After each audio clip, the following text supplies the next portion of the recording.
Hi everybody, I'm Bill Sanders and this is Watch Art Sci, the art and science of watch collection. Today, what I want to talk about is what I call the Middle Trinity. You've heard of the Holy Trinity. The Middle Trinity are three watch companies that sort of occupy the middle ground of luxury watches. The three that I'm going to consider, that I call the Middle Trinity, are Zenith, Omega, and Rolex. And what I want to do is just want to take a look at the offerings they have, make a few comments on them, but this is not an in-depth of any one of them, but rather sort of how to go looking at them. I think that would be the best way of putting it. Now, the way they are organized is very different for each one of them, and I'm trying to provide what I consider sort of the best way to go about approaching the whole thing. And I'm going to start off with Zenith and one of their newer lines called the Zenith Defy. Now, at one time, I thought a Defy was the super high speed, high frequency watches, but there's more to it than that. There's really three kinds of watches based on the movements in the Defy line. There's more than three types, believe me. First of all is what they call the Classic, and the one I picked out there is sort of a special one called the Classic Swiss Beats. And generally though, it's just a Classic, and it has an Elite 670. Now the Elite movement has been around a long time. They're great movements. I have one. And that's about all I can say about it. All you hear about is El Primero, and those are fantastic movements too. But in the Zenith Defy line that has this type of look to it, this one is 4 hertz, okay, which is about as middle of the road as you can get, and so that's the one on the far left, the orange one. The one in the middle is the Inventor. Now this is a really high speed. This is an 18 hertz frequency on the thing. That's 129,600 vibrations per hour. So that's like really fast. Why would you want that many? Because it gives you a great deal of accuracy. Has other kinds of problems that I'm not crazy about the high speeds in any of these. And in fact, I don't know if any of them in the whole group of 3 has what I consider more comfortable 3 hertz. There's probably one in there that I haven't found. Most of them though are 4 hertz, but this thing's 18 hertz. Now they have something called the El Primero 21, and it's another high speed. Now this one runs at 5 hertz, which doesn't sound a lot compared to 18, but it is pretty fast. It's 36,000 vibration per hour. Now the price, the Elite's movements have always been your lower priced ones, and it's true here with the Zenith as well. It's 7,900 compared to 17,800 and to 12,200 for the El Primero 21. Now the other groups, or groupings I should say, any one of these has a whole slew of watches. All right, when I say the Chronomaster, here's one, 5 hertz, $9,100, and it's got an El Primero in it. The Elite has the Elite 679.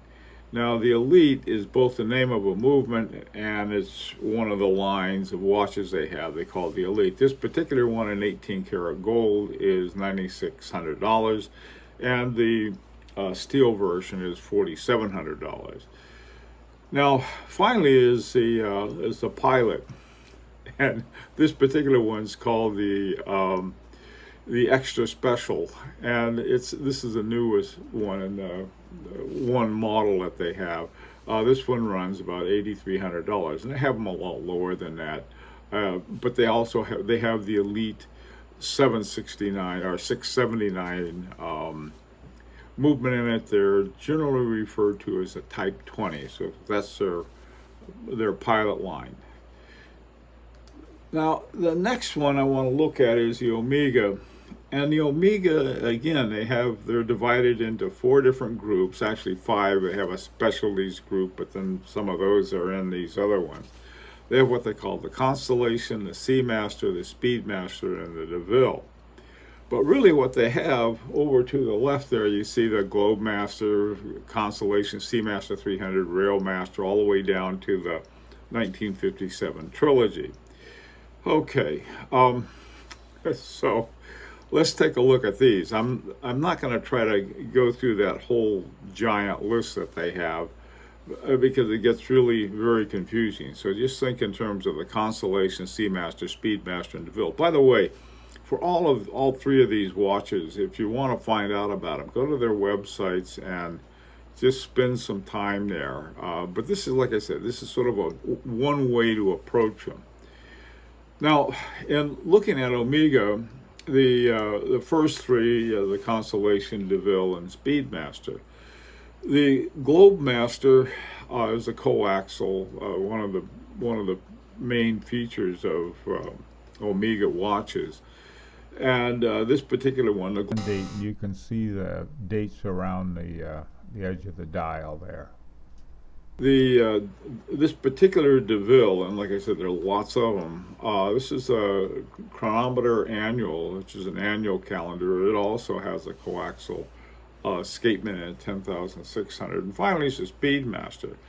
Now, this is a racing model of the Speedmaster. Right? There are a lot of different kinds of Speedmaster, huge number of Speedmasters.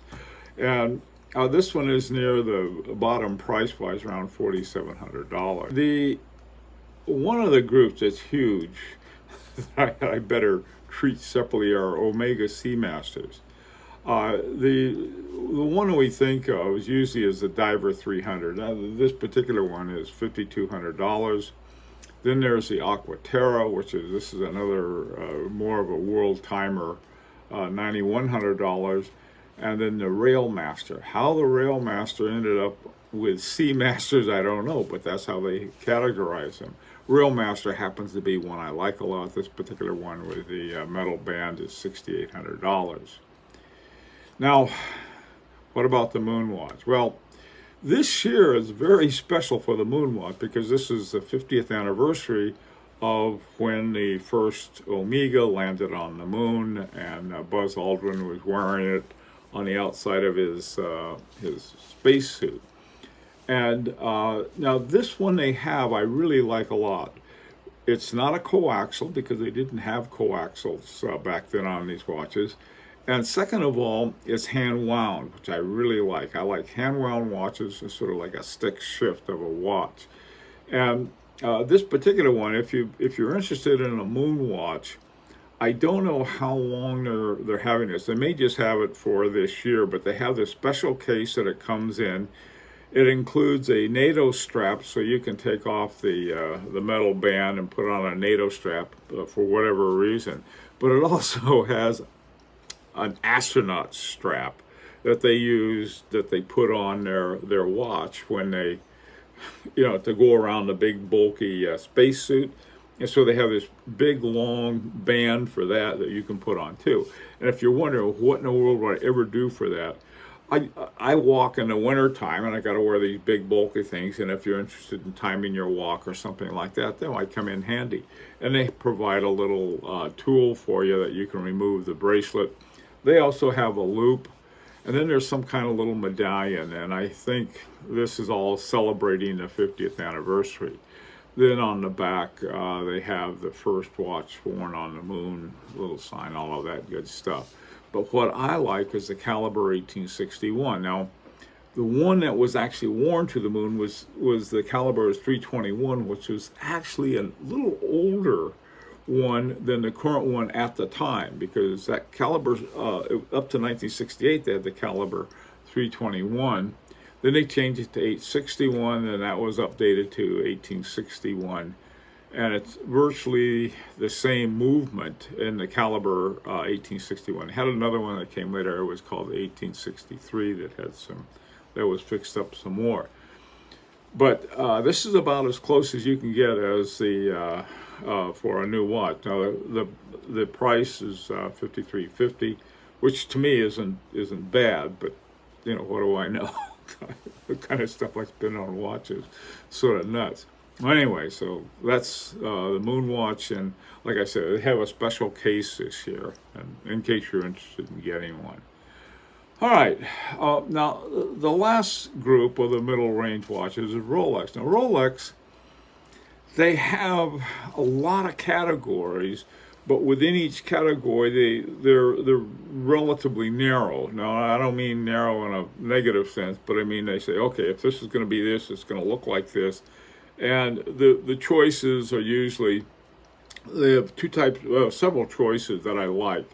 One of the choices that you can make is the size. And so this is for, for people with smaller wrists or bigger wrists, whatever they want, then they can get these different sizes. So I'm not going to go through every one of those because there are a lot of them. Also, you can have what kind of band you want. You can have all kinds of different choices in terms of like the kind of metal that it's made of. You can have steel or gold or a combination or platinum or whatever you want on that. And the band, you can have a gator band or again, rubber band, whatever, okay?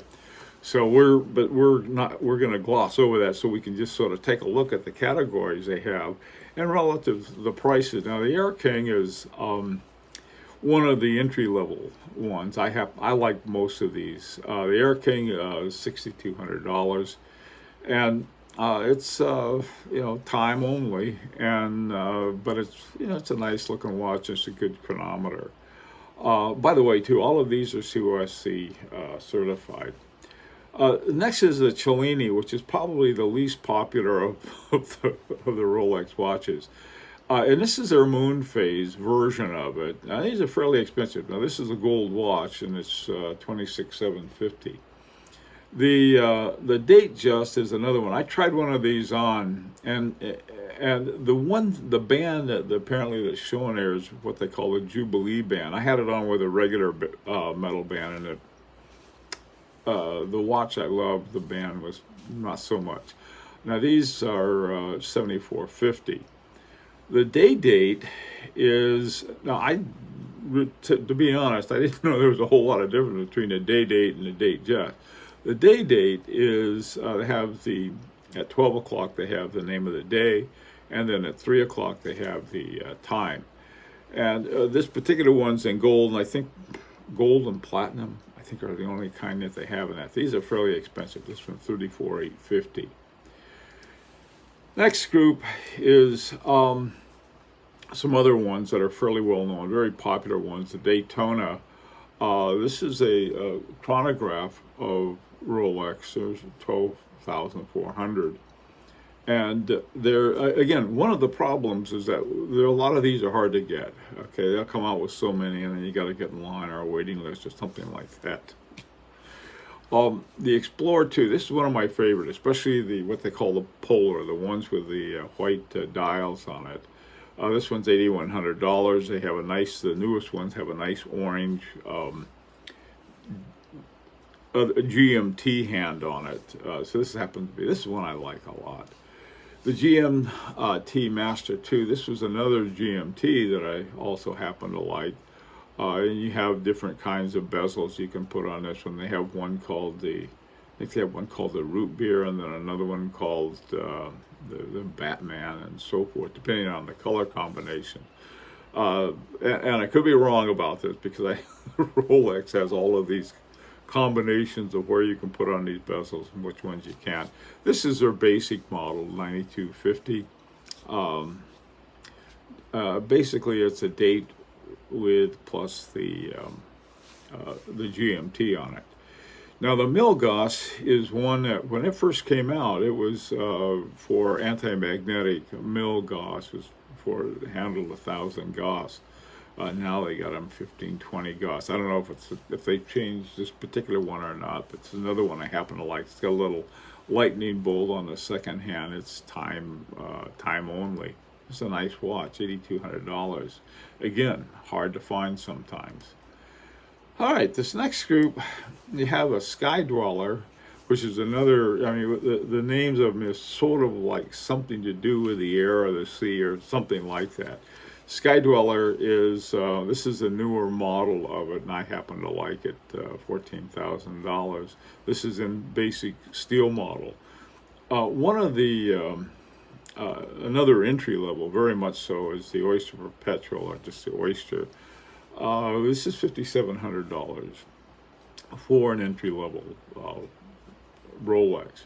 The Sea Dweller and is sort of a fancier ocean going for a mariner, not quite as fancy as the Yachtmaster, but fancier than the Submariner. It's called the Sea Dweller.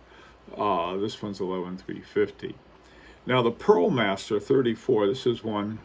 Is really a Oyster Perpetual. That's our date. That's all fancied up, and our date, and it's a.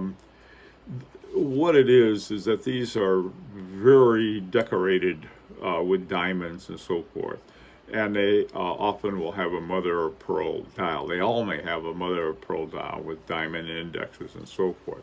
This one is $53,250, and the 34 indicates there's a 34 size wrist, which probably indicates it's probably for a woman's watch. Okay, the final three here are the Yachtmaster. Now I'm showing the Yachtmaster 2. There's also a Yachtmaster, just a regular Yachtmaster. The reason I'm showing this one, I happen to like it a lot. I tried one on in a store. It fit nice, felt nice, neat watch. I don't have a yacht, and I don't have $18,750. Next to it are two Submariners. One's called the Submariner Date, and it's got a date at 3 o'clock.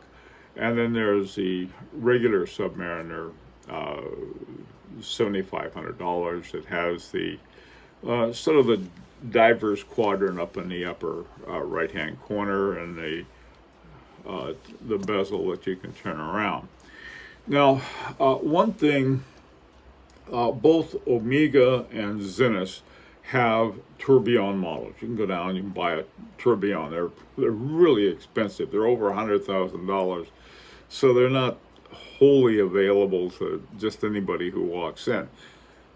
But that's sort of one of the things. Now, Rolex doesn't have a tourbillon, and that's okay too. I'm not a big tourbillon fan. I simply mention that. I think all three of these brands are, and like I talked about them as the Middle Trinity, where it's sort of a middle range luxury watch, where that seem to be the most popular ones you have, and to approach them you have to understand a little about how they're organized. Of all of these, probably the simplest organization I think is the one that Rolex has. The one that Zenith has, a lot of it with Zenith is based on the movement.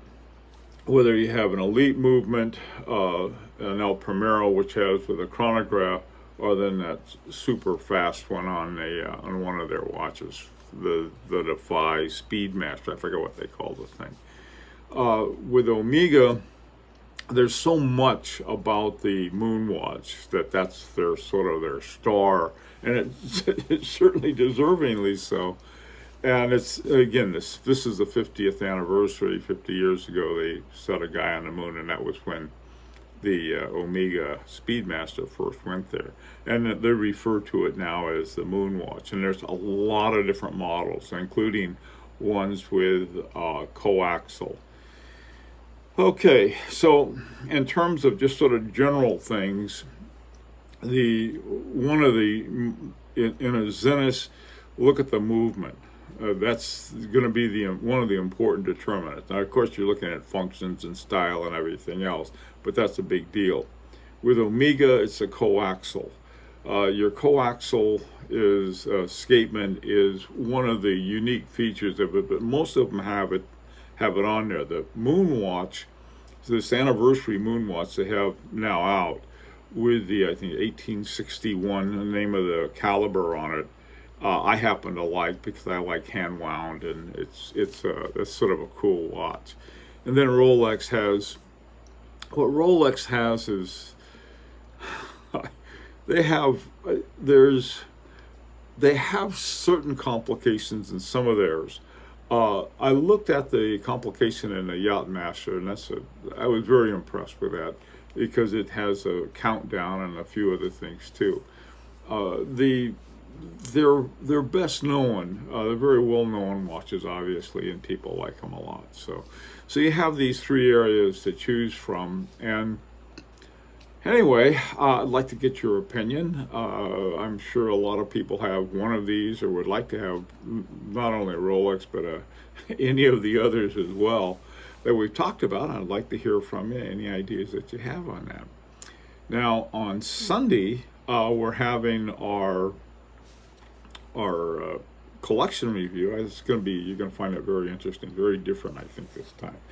And as a reminder, August 31st is the deadline for entering the Grand Prix picks contest, win a free watch. That'd be nice.